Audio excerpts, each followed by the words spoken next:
செங்கல்ல இருந்து சுண்ணாம்பு வரைக்கும் கஸ்டமருக்கு நாம தானே கேரண்டி. கான்ட்ராக்டர் குமார் மாதிரி ஆளுங்களுக்கு தான் ஜிபிஆரின் டிஎம்டி கம்பிகள். செய்திகள் தொடர்கின்றன. முன்னாள் அமைச்சர் ஜெயக்குமார் செய்தியாளர்களை சந்திக்கிறார். அந்த காட்சிகள். சென்று வாக்களிக்காமல் திரும்பியவர்கள் எத்தனை பேர்? வாக்கு ஓட்டர் ஐடி கார்டு, அதாவது அடையாள அட்டை வைத்திருந்து, அந்த அடையாள அட்டை வைத்திருந்து உள்ள வந்து வாக்காளர் பட்டியலில் பேர் இருக்கும். ஆனா உள்ள போனா வந்து அவங்க டெலிட் லிஸ்ட்ல இருப்பாங்க. அது எத்தனை பேர்? அது இந்த ரெண்டு கேள்விகளுக்கும் பொதுமக்கள் வந்து அறியணும். தெளிவாக வந்து பதிலளிக்க வேண்டிய கடமை இந்திய தேர்தல் ஆணையத்துக்கும் தமிழ்நாடு தேர்தல் ஆணையத்திற்கும் உண்டு. இது போன்ற எந்த காலத்தில் ஏற்பட்டதில்லை. ஒட்டுமொத்தமா சொதப்பி வச்சிருக்காங்க. அது மட்டும் இல்லாம பார்த்தா முந்தைய இரவுல அன்னைக்கு தேர்தல் முடிஞ்ச உடனே வந்து ஒரு ஸ்ட்ராட்டஜிஸ் கொடுக்குறது வழக்கம். பொதுவாக அது வந்து கோயின்சைட் ஆகும். அதாவது மறுநாள் பார்த்தீங்கன்னா ஒரு 1-2% தான் இருக்கும். ஆனால் கிட்டத்தட்ட வந்து ஒரு 7-8% அளவுக்கு ஒரு வித்தியாசம் இருக்குன்னு சொல்லும்போது கண்டிப்பா என்ன தேர்தல் ஆணையம் ஒன்றும் செயல்பட்டுதா இல்லையா என்கின்ற அந்த ஒரு கேள்விக்குறி மக்கள் மனதில் இன்னைக்கு வந்து ஏற்பட்டிருக்கு. இன்னைக்கு அது குறித்து வந்து முறையா வந்து ஒரு அறிக்கை வந்து தேர்தல் ஆணையம் அபிஷியலா கொடுக்கணும். அதையும் வந்து கண்டிப்பா வந்து தேர்தல் ஆணையம் செய்யணும். குறிப்பா வந்து பல பேருடைய வாக்குகள் இப்ப என்னுடைய வீட்டிலேயே பாத்தீங்கன்னா என்னுடைய மருமகளுக்கு வீட்டில் ஓட்டு இல்லை, என்னுடைய மருமகனுக்கு ஓட்டு இல்லை, என்னுடைய பேரனுக்கும் ஓட்டு இல்லை. இப்பதான் ஃபர்ஸ்ட் ஓட்டரே அவன் 18 வயசு என்னுடைய பேரன், அவனுக்கே வந்து ஓட்டு இல்லை. அவனுக்கு எல்லாமே பாத்தீங்கன்னா இல்ல பூத் ஸ்லிப்பே கொடுக்கலையே. முன்னாடி எல்லாம் எல்லாமே வந்து சேர்த்தாச்சு. எல்லாமே எப்படி அப்ப லிஸ்ட்ல இருந்து போச்சு?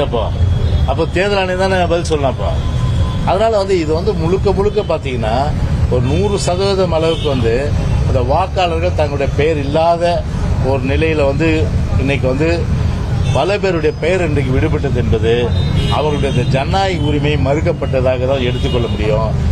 தேர்தல் ஆணையம் எதிர்வருகின்ற காலங்களிலாவது கண்டிப்பாக இது போன்ற அந்த குற்றச்சாட்டுகள்லாம் இடம் கொடுக்காம இன்னைக்கு விஞ்ஞானம் முன்னேறி இருக்கு. விஞ்ஞானம் முன்னேறிக்க எவ்வளோ சாஃப்ட்வேர் இருக்கு. ஸோ மிஸ் மேட்சிங் எதுன்னு எடுக்கலாம், இறந்தவங்க எண்ணிக்கை எடுக்கலாம், ஷிப்டட் எத்தனை பேர் எடுக்கலாம். ஆனால் அதெல்லாம் வந்து செய்யாம இன்னைக்கு கிட்டத்தட்ட பல பேருடைய உரிமை பறிக்கப்பட்டது என்பது ஒரு ஜனநாயகத்தை வந்து ஒரு படுகொலை செய்கின்ற ஒரு வாக்காளர்களுடைய அந்த உரிமை படுகொலை செய்கின்ற இதோட வார்த்தை சொல்ல முடியாது. அந்த அளவுக்கு தான் இது வந்து நிச்சயமா சொல்ல முடியாது. தேர்தலின் போது தலைவர்கள் குறிப்பா பிரதமர் உள்ளிட்டவர் வந்து ராஜஸ்தான்ல பேசுறதை சுட்டிக்காட்டி எடப்பாடி பழனிசாமி வந்து ஸ்டேட்மெண்ட் ரிலீஸ் பண்ணியிருக்காரு. இந்த மாதிரி மத தேச கருத்துக்களை வந்து கவனிக்கப்பட வேண்டும் தேர்தல் சமயங்கள்ல.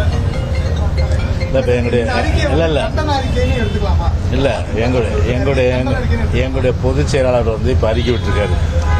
அதாவது மத துவேஷ அறிக்கைகள் தவிர்க்கப்பட வேண்டும்.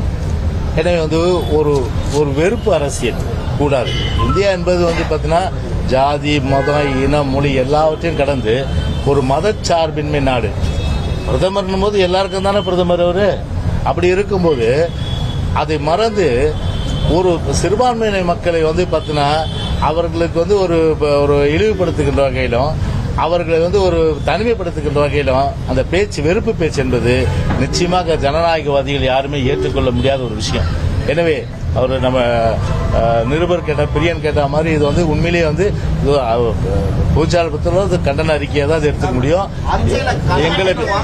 எங்களை பொறுத்தவரை வந்து பார்த்தீங்கன்னா இந்த வெறுப்பு அரசியல் மத துவேஷ பேச்சு ஏற்றுக்கொள்ள முடியாத ஒன்று, மிக மிக கண்டனத்திற்குரிய ஒன்றாகத்தான் நிச்சயமாக பார்க்கிறோம். இந்தியா என்பது ஜனநாயக நாடு. செங்கல்ல இருந்து சுண்ணாம்பு வரைக்கும் கஸ்டமருக்கு நாம தானே கேரண்டி. கான்ட்ராக்டர் குமார் மாதிரி ஆளுங்களுக்கு தான் ஜிபிஆரின் டிஎம்டி கம்பிகள். செய்திகளை உடனுக்குடனும் துல்லியமாகவும் தெரிந்து கொள்ள சப்ஸ்கிரைப் பண்ணுங்க.